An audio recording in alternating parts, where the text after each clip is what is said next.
Um, I have this one. It's called A Happy World Where We Died.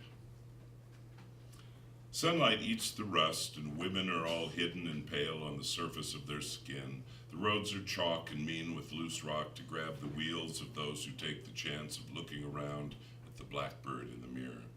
Rain comes in dreams. People wake up dry. He's never been here. He's never even been above this land. But Gabriel would see it for what it is, a happy world where we died. And do you ever get political here? Oh, no. No, it's all happy. I'm going to do two more, and they're not very long. One is about M's, a pub in Omaha that burned down. You're all familiar with it. I don't know if you'd ever been there, but very near and dear. Everyone in my extended family worked there at one point or another. My wife was, you were a bus girl. A bus girl. In high school. Everyone in our family was a waitress, a bus girl, a cook, something at M's. So, M's. Mirrors covered in lives and streaked with assignations and carrots on buns and snails and fine wine and fruit and vodka jars as long as your darling's eyes spying on you from that perfect angle across the room. M baked a cake once, an amaretto cake, a cake so soaked I was drunk in a bite and happy and amazed by the flavors of her life.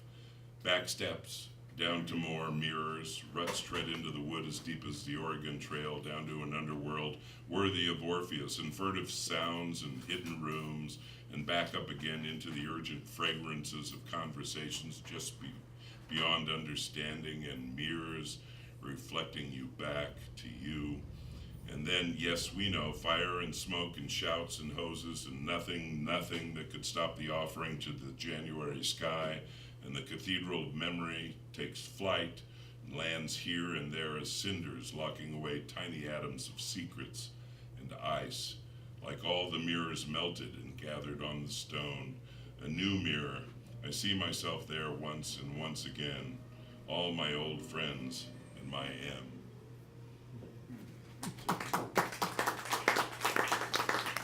Now I'm going to do one in honor of Arkansas, or not in honor of Arkansas, and addressed to our governor. This is called Folksong Number 1. I am sick and sad. I'm sick and sad and angry. I'm sick and sad and angry and mumbling again, mumbling. If I had $20, I'd buy me a penny and throw it into the air, watch the fake copper gleam and glint in the tumbling sun of a September day. If I had $100, I'd rent me some bubble gum and pop it in my dry old mouth and suck out all the sweet and chew out all the chew on a September day. If I had $1,000, I'd hire me a goldfinch and give it all the seeds in my cupboard, listen to it peck and sort and sing like a shadow of a September day. If I had $1 million, I'd get me some drugs and show them to my neighbor and ask him if he's sick, and ask him if he's sick and sad, and ask him if he's sick and sad and angry, and ask him if he's sick and sad and angry, and mumbling again, mumbling. I'd ask him if he were the executioner. Here in Nebraska, we got us a sweet September, a penny that gleams, bubble gum that dry mouths, and goldfinches to spare.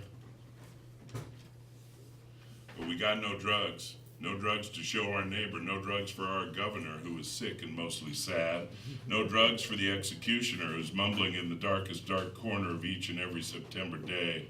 I think I'll send Sad Pete a penny and some Bazooka Joe. I think I'll remind him to listen for the bird song that could save him. If I had $1 billion, I'd get me a tailor to sew up all my pockets, stitch them up all good and tight, close up all my pockets and fill my hands with needles so that I could not close my fingers, could not grip or grasp, so that I would not be tempted to keep it if I had $1 billion.